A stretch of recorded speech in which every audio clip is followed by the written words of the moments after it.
At 2:18 a.m. on April 5, 1943, Commander Donald MacDonald stood in the Combat Information Center of USS O'Bannon, watching his radar operator track a contact moving at 8 knots on the surface 40 miles off Russell Islands. 41 years old, 17 months commanding destroyers, 0 submarines sunk. The Japanese Imperial Navy had 73 operational submarines hunting American convoys in the Solomon Islands. Each one carried 10 Type 95 torpedoes and a 76mm deck gun capable of sinking a destroyer at close range. MacDonald's destroyer squadron had just finished shelling Japanese installations at New Georgia. Now they were steaming back to Tulagi Harbor when the radar contact appeared. 9,350 yards, moving slowly, surfaced. USS O'Bannon was a Fletcher-class destroyer displacing 2,100 tons. She carried 5 5-inch guns, 6 depth charge tracks, and 10 21-inch torpedo tubes. 17 battle stars already. The most decorated destroyer in the Pacific Fleet. But submarines were different. Submarines killed destroyers. Between January and March 1943, Japanese submarines had sunk 4 American destroyers in the Solomons: USS De Haven, USS Aaron Ward, USS Tucker, USS Jarvis. 1,217 sailors dead. The pattern was always the same: destroyer hunting at night, submarine waiting submerged, torpedoes from below, ship gone in 3 minutes. MacDonald ordered flank speed. O'Bannon surged forward. The range closed. 8,000 yards, 6,000, 4,000. The contact wasn't diving, still on the surface, still moving slowly. Either the Japanese lookouts were asleep or their radar wasn't working. At 1,000 yards, lookouts identified the target: Japanese submarine, Roe class, medium patrol type, 73 meters long, equipped with 4 torpedo tubes and that deck gun. 66 men aboard. MacDonald made his decision. Ram her. End it fast. O'Bannon accelerated. 35 knots. The bow wave rose white in the darkness. 500 yards, 300, 200. Then someone on the bridge shouted a warning. What if she's a mine layer? Japanese submarines in the Solomons had been laying mines for months. Hitting a submarine loaded with mines would vaporize O'Bannon. 15 officers and 273 enlisted men dead in one explosion. MacDonald ordered hard left rudder. O'Bannon groaned. The destroyer heeled over. A massive wave surged from her hull and slammed into the submarine's side. The maneuver worked. Instead of ramming, O'Bannon slid parallel to the submarine, 70 yards apart. Now MacDonald saw the problem. Japanese sailors were on deck. Dark shorts, blue caps, all of them had been sleeping. Now they were waking up, staring at the American destroyer looming over them, scrambling toward their deck gun. If you want to see how MacDonald's crew stopped those Japanese sailors from reaching that gun, please hit that like button. It helps us share more forgotten stories like this one. Please subscribe. Back to MacDonald. O'Bannon's guns couldn't depress low enough to fire. The submarine was too close. 70 yards, maybe 60. The 5-inch guns needed at least 200 yards minimum depression angle. The 20mm guns were unmanned. The crew was at battle stations for surface action, not close combat. Japanese sailors were running across the submarine's deck, heading for that 76mm gun. If they reached it, they could fire directly into O'Bannon's hull at point-blank range, punch through the thin destroyer armor, detonate the forward magazine, kill everyone in the bow. MacDonald ordered engines ahead, try to gain distance. But O'Bannon was a 2,000-ton destroyer. She couldn't turn on a dime. The submarine was still there, parallel, close enough to hit with a thrown wrench. On O'Bannon's deck, sailors were grabbing anything they could throw. Wrenches, spanners, coffee mugs, anything to stop those Japanese from reaching their gun.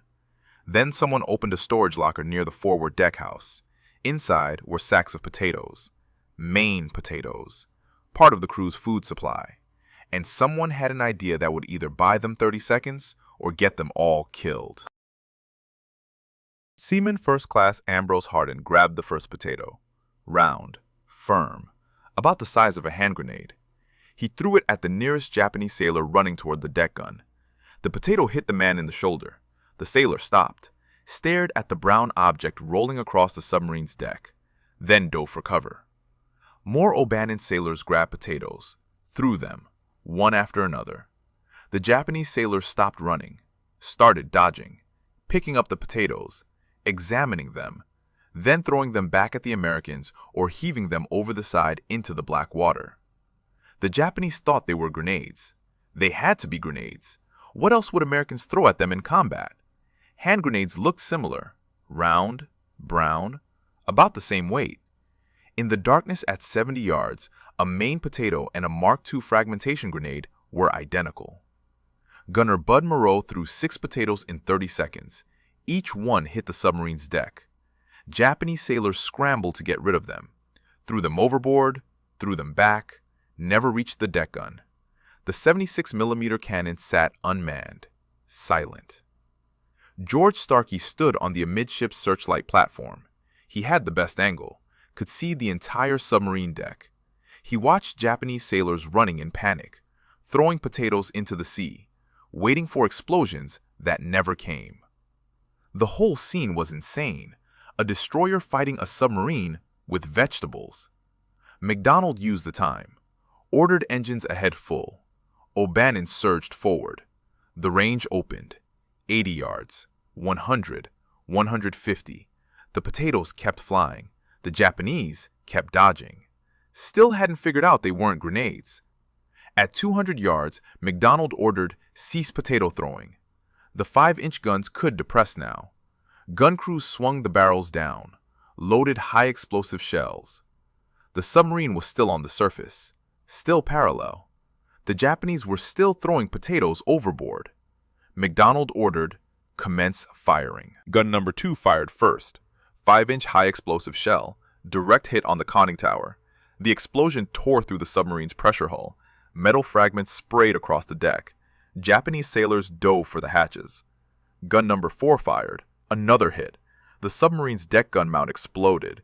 Pieces of the 76mm cannon flew into the water. The submarine was taking damage. Real damage. Not from potatoes. From 5-inch naval guns firing at 200 yards range. The Japanese submarine captain made his decision. Crash dive. Get underwater. Escape. The submarine's bow dipped. Water flooded over the forward deck. Japanese sailors were still topside. Some made it to the hatches. Some didn't. The submarine went down fast. MacDonald ordered hard right rudder, bring O'Bannon directly over the dive point. The destroyer turned, crossed the swirling water where the submarine had disappeared. Depth charge crews stood ready, 6 K-type depth charges loaded. Each one packed 300 pounds of Torpex high explosive, set to detonate at 75 feet. The submarine was diving, trying to reach 150 feet, get below the depth charge pattern. But she was damaged. The conning tower hit had compromised something. Oil was bubbling to the surface, dark streaks in the white foam. MacDonald ordered drop depth charges. 3 charges rolled off the stern racks, hit the water, sank. The pattern was perfect, straddled the submarine's estimated position. 5 seconds, 10 seconds, 15 seconds. The ocean erupted. 3 massive explosions. White columns of water shot 200 feet into the air. The shockwave hit O'Bannon's hull, rattled every plate, every rivet. Sailors grabbed handrails to stay upright. Then, silence. The water settled. Oil spread across the surface. Debris floated up. Wood fragments, fabric, personal items. No survivors. No submarine surfacing. Just oil and wreckage. MacDonald studied the debris field. Had they sunk her? Or had the submarine escaped damaged? In 3 days, another American destroyer would find out. April 5th, 0600 hours. Dawn broke over the Solomon Islands. O'Bannon's crew secured from battle stations. The radar screen was empty. No contacts. No surface submarines. Just open ocean and the oil slick they'd left behind. Ernest Herr stood on deck looking at the potato storage locker. Half empty now. Maybe 60 potatoes left. The rest were either in the ocean or scattered across a Japanese submarine's deck. He'd thrown 4 himself. Never thought he'd fight a war with vegetables. Commander MacDonald filed his action report at 0800. Contact made at 0218. Guns fired at 0230. Depth charges dropped at 0235. Claimed 1 submarine damaged or sunk. Oil and debris observed. No confirmed kill. The report didn't mention potatoes. How could it? MacDonald wasn't sure anyone would believe it. A Fletcher-class destroyer armed with 5-inch guns and depth charges had used Maine potatoes as weapons. The whole thing sounded like a bad joke. But the crew knew. Word spread through the ship by breakfast. The cook who'd first opened that storage locker became a legend. The men who'd thrown potatoes got backslaps and handshakes. Someone started calling it the Great Potato Battle. The name stuck. O'Bannon arrived at Tulagi Harbor at 1400 hours. Destroyer USS Strong was already there. Commander Joseph Wellings commanding. Strong had been part of the same night bombardment force. She'd stood by during O'Bannon's submarine attack, watched on radar, seen the depth charge explosions. Wellings came aboard O'Bannon that afternoon, met with MacDonald, discussed the engagement. MacDonald explained the close approach, the ramming decision, the hard turn, the guns that couldn't depress. Then he mentioned the potatoes. Wellings stared at him, asked him to repeat that. MacDonald did, explained how the crew had thrown potatoes to keep Japanese sailors away from their deck gun, bought time to gain range, fire the 5-inch guns. Wellings didn't laugh. He'd seen enough combat to know desperation created strange solutions. The two captains studied charts. The submarine had been heading southwest when attacked, probably returning to Rabaul. If she'd survived the depth charges, she'd be damaged, leaking, moving slowly, vulnerable. April 7th, 48 hours after the potato incident. O'Bannon and Strong were on patrol northwest of Russell Islands. Same area, different night. At 2000 hours, Strong's radar picked up a surface contact, 7,000 yards, moving at 4 knots, barely making headway. Wellings ordered Strong to investigate. O'Bannon followed. The range closed. 5,000 yards. 3,000. Strong's lookouts identified the contact. Japanese submarine. Same class as before, RO type, medium patrol. And she was damaged. Moving slow. Trailing oil. It was RO-34. Same submarine. She'd survived O'Bannon's depth charges 2 days earlier, limped away underwater, made emergency repairs. Now she was trying to reach Rabaul on the surface. 600 miles to go. Heavily damaged. No chance. Strong opened fire at 2,000 yards. 5-inch guns, high explosive shells.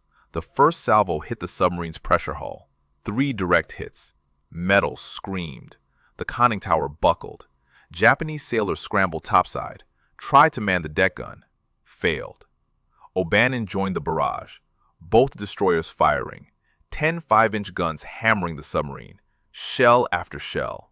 The submarine's hull was torn apart. Fires broke out. The deck gun was destroyed. Again. This time there was no crash dive. No escape. RO-34 couldn't submerge. Too much damage. The pressure hull was compromised in 6 places. Water was flooding in. The submarine was sinking on the surface. At 20:07, RO-34's bow went under. The stern rose, propellers visible, still turning. Then she slid beneath the waves. 66 men aboard. No survivors. No rescue. Just bubbles and oil. MacDonald watched from O'Bannon's bridge. Same submarine, same crew. He'd fought them with potatoes 48 hours ago. Now they were gone. And someone back in the United States was about to turn this into the strangest story of the Pacific War. April 12, 1943. 1 week after the potato incident. O'Bannon's action report reached Admiral William Halsey's headquarters at Noumea, New Caledonia. The report mentioned guns, depth charges, damage assessment, standard naval engagement language. Still no mention of potatoes. But crew members wrote letters home. Sailors always wrote letters. And some of those sailors mentioned the strangest detail from the submarine fight. They'd thrown potatoes, actual potatoes, at a Japanese submarine. The letters went through Navy censors. The censors read them, laughed, then approved them. What military secret could potatoes reveal? The letters reached the United States in early May. Families read them. Neighbors heard the stories. Local newspapers picked them up. Small-town papers in Maine and Massachusetts ran headlines. Local sailor fights submarine with potatoes. Navy destroyer uses Maine vegetables as weapons. The story spread. Bigger newspapers noticed. The Boston Globe ran it. The New York Times mentioned it. By late May, half of America had heard about USS O'Bannon and the potato battle.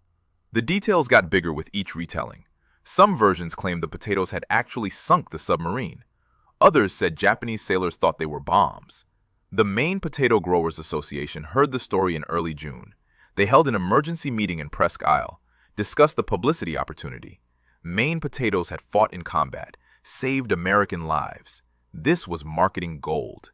They voted unanimously. Create a commemorative plaque, send it to USS O'Bannon, honor the crew, promote Maine agriculture, win the war with potatoes. June 14, 1943. The plaque arrived at Noumea, solid brass, 12 inches by 18 inches. Engraved text read, "A tribute to the officers and men of the USS O'Bannon for their ingenuity in using our now proud potato to sink a Japanese submarine in the spring of 1943. Presented by the potato growers of the state of Maine." The plaque claimed O'Bannon had sunk the submarine with potatoes, not damaged it, sunk it. The Maine potato growers didn't know about USS Strong's follow-up attack, didn't know RO-34 had survived 2 more days. They'd read the newspaper versions, the simplified versions, the versions that made better stories. O'Bannon's crew mounted the plaque near the mess hall. Men walked past it daily. Some smiled, some rolled their eyes. Nobody corrected the text. If Maine wanted to believe they'd sunk a submarine with vegetables, fine. The war had bigger problems. Reader's Digest ran a full article in August. 6 pages, illustrations. The title was, "The Navy's Strangest Battle." The story described O'Bannon charging at full speed, Japanese sailors sleeping, the hard turn, potatoes flying through the air, Japanese panic, submarine sinking. The article made it sound like a Hollywood movie. Commander MacDonald read the Reader's Digest piece in September. He'd returned to Pearl Harbor for maintenance. Someone handed him the magazine. He read it twice, shook his head. This wasn't how it happened. The potatoes had bought time, nothing more. The 5-inch guns and depth charges had done the real work.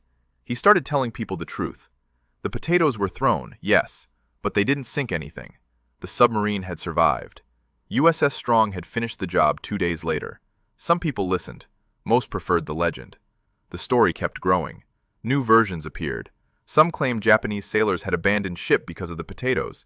Others said the submarine had surfaced with hatches open and flooded. MacDonald spent the next 40 years trying to correct the record. O'Bannon continued fighting. Kula Gulf, Columbangara, Vela La Vela. More battle stars. More Japanese ships sunk. Real sinkings, with real weapons. But none of those battles got plaques from agricultural associations. None made it into Reader's Digest. By 1944, every sailor in the Pacific Fleet had heard about the potato battle. Most didn't believe it. Some did. And somewhere in the United States, potato sales were probably higher than ever. June 1943. Imperial Japanese Navy Headquarters at Rabaul. Vice Admiral Junichi Kusaka studied casualty reports from the Solomon Islands campaign. Submarine losses were mounting. I-18 sunk in February. RO-34 sunk in April. RO-102 sunk in May. 3 submarines, 212 men, all dead. The Americans were getting better at anti-submarine warfare. Better radar, better sonar, better depth charge patterns. Japanese submarines that once hunted freely now struggled to survive. Destroyers like O'Bannon were everywhere. Fast, aggressive, deadly. Kusaka had no idea one of those submarine kills involved potatoes. The action reports from RO-34's final patrol never mentioned unusual weapons, just American destroyers, gunfire, depth charges, standard Pacific War combat. The potato detail was an American story, not a Japanese one. O'Bannon spent July and August on patrol duty, destroyer screening, shore bombardment, anti-aircraft work. The ship performed exactly as designed. 5-inch guns, depth charges, torpedoes, real weapons doing real damage. The crew kept the potato plaque mounted in the mess hall. New sailors reported aboard, saw the plaque, asked questions. Veterans told the story. Some versions were accurate, some were wildly exaggerated. By September, some crew members claimed they'd thrown 200 potatoes. Others said the Japanese submarine had surrendered. August 6th, Battle of Vela Gulf. O'Bannon joined 6 destroyers hunting Japanese reinforcement convoys. The American force intercepted 4 Japanese destroyers near Columbangara. Night surface action, torpedoes and gunfire. 3 Japanese destroyers sunk. O'Bannon launched 10 torpedoes, scored 2 hits. No potatoes required. September 3rd, Battle of Vella La Vella. O'Bannon engaged 3 Japanese destroyers evacuating troops from Vella La Vella Island. Close-range gun battle. Destroyer Yugumo sunk. O'Bannon collided with sinking destroyer Chevalier. 61 American sailors died in that collision. The bow was badly damaged. O'Bannon limped back to Tulagi for emergency repairs. Commander MacDonald stood on the bridge watching damage control teams work. The collision had crushed 40 feet of the bow. Water was flooding forward compartments. Pumps were barely keeping up. This was real destroyer combat. Not vegetables, not legends. Just steel and explosives and men dying in the dark. O'Bannon reached Tulagi on September 5th. Shipyard workers swarmed the destroyer, cut away damaged plates, welded temporary patches. The repairs would take weeks, maybe months. The ship was out of action. MacDonald wrote letters to the families of the 61 dead sailors. Each letter took 30 minutes. He explained how their sons and husbands had died serving their country, fighting the enemy, doing their duty. He didn't mention potatoes. These families deserve better than vegetable stories. October 1943. O'Bannon departed Tulagi for Pearl Harbor. Major repairs needed. New bow section, new plates. The voyage took 12 days. The ship arrived at Pearl Harbor on October 31st, went into dry dock immediately. The Pearl Harbor shipyard workers had heard the potato story. Everyone had heard it. When O'Bannon's crew came ashore, sailors from other ships asked about it, asked if it was true, asked how many potatoes, asked if the Japanese really thought they were grenades. Most of O'Bannon's crew was tired of the story. They'd fought in 8 major surface actions, sunk multiple Japanese ships, earned 17 battle stars, the most decorated destroyer in the Pacific Fleet. But everyone wanted to talk about potatoes. Seaman Ambrose Hardin gave an interview to a Navy journalist in November. The journalist asked about the potato incident. Hardin confirmed it, said he'd thrown the first potato, said the Japanese had panicked. The interview was published in Navy newspapers across the Pacific. Now, official Navy publications were spreading the legend. Commander MacDonald read the interview, shook his head. The story was never going to die. He'd be explaining this for the rest of his life. January 1944. O'Bannon completed repairs at Pearl Harbor. New bow section, new plates, fresh paint. The destroyer departed Hawaii on January 15th. Destination: Marshall Islands. Operation Flintlock, the invasion of Kwajalein Atoll. February 1st. O'Bannon provided fire support for Marine landings at Kwajalein. 5-inch guns bombarded Japanese beach positions for 6 hours. 2,000 shells fired. Enemy bunkers destroyed. Infantry pushed inland. No potatoes involved, just high-explosive shells and naval gunfire doctrine. The Marshall Islands campaign continued through February. O'Bannon screened carriers, shot down Japanese aircraft, escorted supply convoys, standard destroyer work, the kind that won wars, the kind that never made headlines back home. March 19th. O'Bannon joined Task Force 58 for strikes against Palau. The Fast Carrier Task Force launched 400 aircraft against Japanese airfields and shipping. O'Bannon's job was air defense, protect the carriers, shoot down incoming bombers. At 14:20 hours, 12 Japanese bombers attacked the task force. Betty bombers, twin engine, carrying torpedoes. O'Bannon's 5-inch guns opened fire at 8,000 yards, radar-directed fire. The first bomber exploded at 6,000 yards, the second at 4,000. The third made it to 2,000 yards before O'Bannon's 40mm guns shredded it. 3 bombers destroyed, 0 hits on American carriers. Exactly what destroyers were designed to do. The engagement lasted 4 minutes. Nobody back home would hear about it. No agricultural associations would send plaques. June 19th, 44. Battle of the Philippine Sea. The largest carrier battle of the Pacific War. 9 American carriers against 5 Japanese carriers. 470 American aircraft against 373 Japanese aircraft. O'Bannon screened the carrier Hornet. Japanese aircraft came in waves. First wave at 1000 hours. 27 bombers. O'Bannon shot down 4. Second wave at 1300 hours. 31 bombers. O'Bannon shot down 3. Third wave at 1600 hours. 19 bombers. O'Bannon shot down 2. By sunset, O'Bannon had fired 3,800 rounds of 5-inch ammunition, 1,200 rounds of 40mm, 4,000 rounds of 20mm, 9 confirmed aircraft kills. The deck was littered with spent shell casings, Gun barrels were glowing red. Crews were exhausted. The battle was an American victory. Japanese naval aviation was destroyed. 3 carriers sunk. 426 aircraft lost. Japan's carrier force would never recover. O'Bannon had done her part. 9 aircraft, professional gunnery, real combat. October 1944, Battle of Leyte Gulf. O'Bannon joined 7th Fleet destroyers at Surigao Strait, the last battleship engagement in naval history. Japanese battleships Yamashiro and Fuso attempting to break through to Leyte Gulf. American battleships West Virginia, Maryland, Mississippi, Tennessee, California, and Pennsylvania waiting in ambush. O'Bannon launched torpedoes at 2300 hours, range 4,000 yards. 2 torpedoes hit battleship Yamashiro. The Japanese battleship was already burning from other torpedo hits. She capsized at 2319. 1,200 Japanese sailors drowned. Fuso broke apart under concentrated fire, exploded at 2345. 1,500 more dead. Surigao Strait was a slaughter. American battleships and destroyers destroyed an entire Japanese force. O'Bannon contributed 2 torpedo hits, professional destroyer tactics, the kind Admiral Nimitz would cite in official reports. By November, O'Bannon had earned 17 battle stars, more than any other destroyer in the Pacific Fleet. Guadalcanal, Kula Gulf, Vela La Vela, Philippine Sea, Leyte Gulf, real battles, real victories. Thousands of rounds fired, dozens of enemy ships and aircraft destroyed, and the United States Navy was about to give O'Bannon the highest unit recognition possible. Not for potatoes, for everything else. December 1944, Pearl Harbor. Admiral Chester Nimitz reviewed destroyer performance records for the Pacific Campaign. Battle stars, enemy ships sunk, aircraft destroyed, casualties taken, service record. O'Bannon stood out. 17 battle stars, the most of any destroyer in the United States Navy. First Naval Battle of Guadalcanal.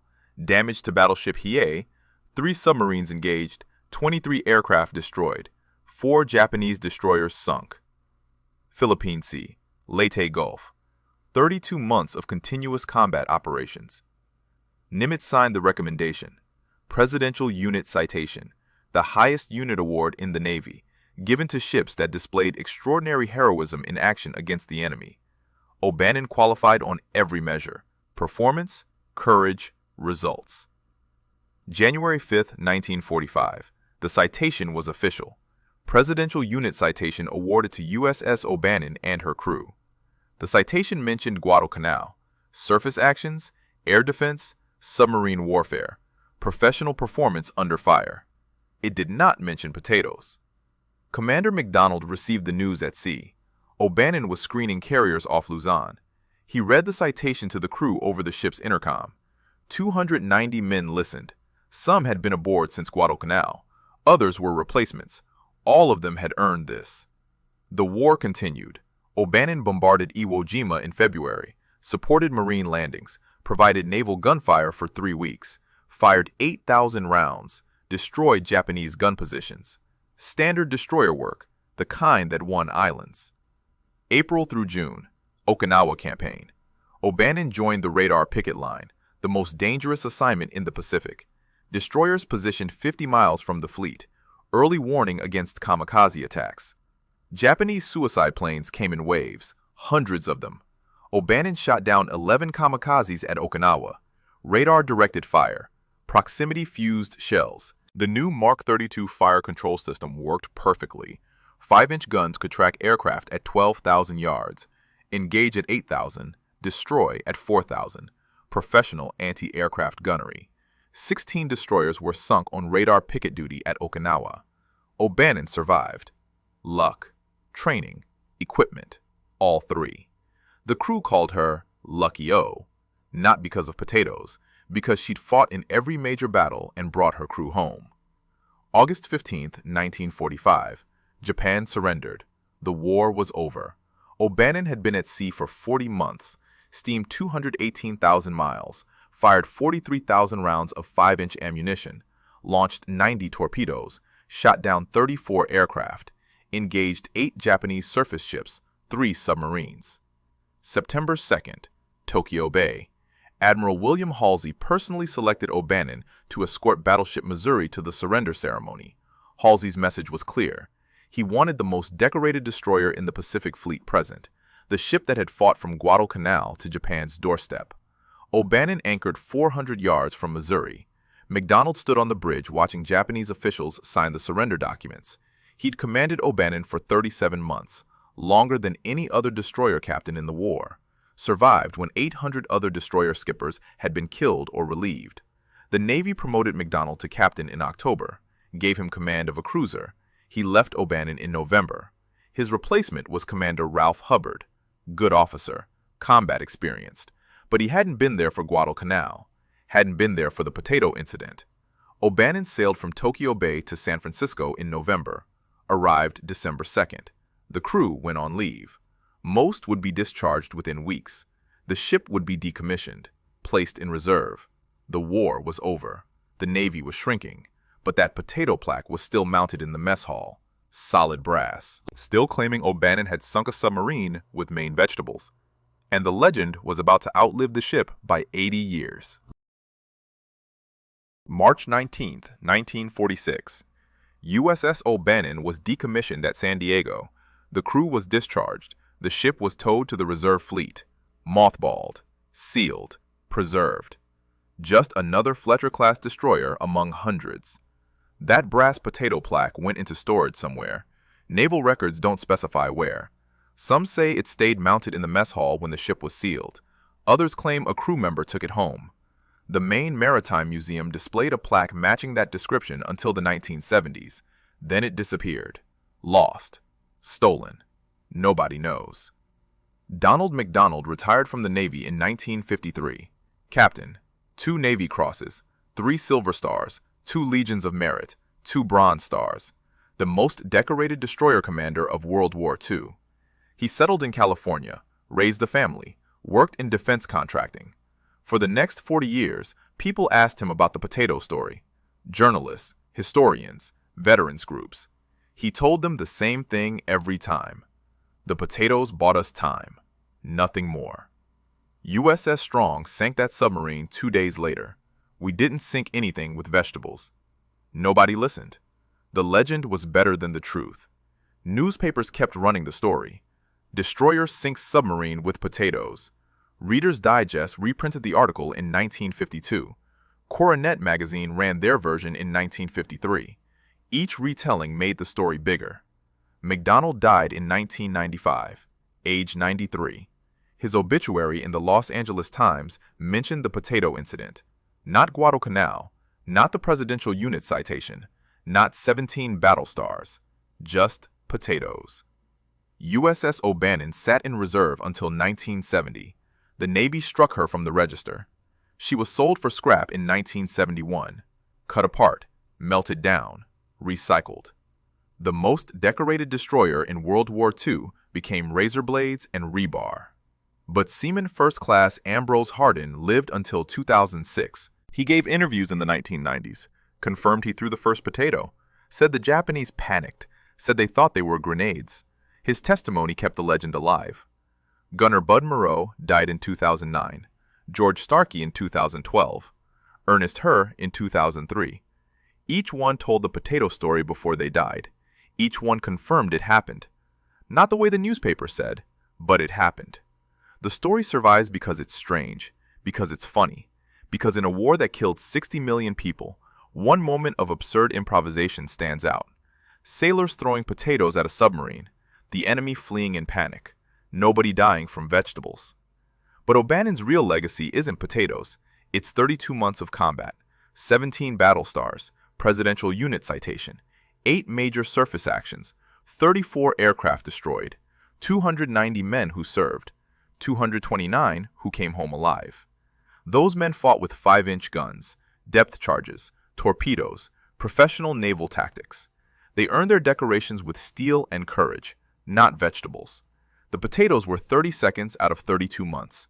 A footnote, a legend, a story that grew too big to kill. If this story moved you the way it moved us, do me a favor, hit that like button. Every single like tells YouTube to show this story to more people. Hit subscribe and turn on notifications. We're rescuing forgotten stories from dusty archives every single day. Stories about sailors and soldiers who fought with courage and improvisation. Real people, real heroism. Drop a comment right now and tell us where you're watching from. Are you watching from the United States, United Kingdom, Canada, Australia? Our community stretches across the entire world. You're not just a viewer, you're part of keeping these memories alive. Tell us your location. Tell us if someone in your family served. Just let us know you're here. Thank you for watching. And thank you for making sure the crew of USS O'Bannon doesn't disappear into silence. These men deserve to be remembered, and you're helping make that happen.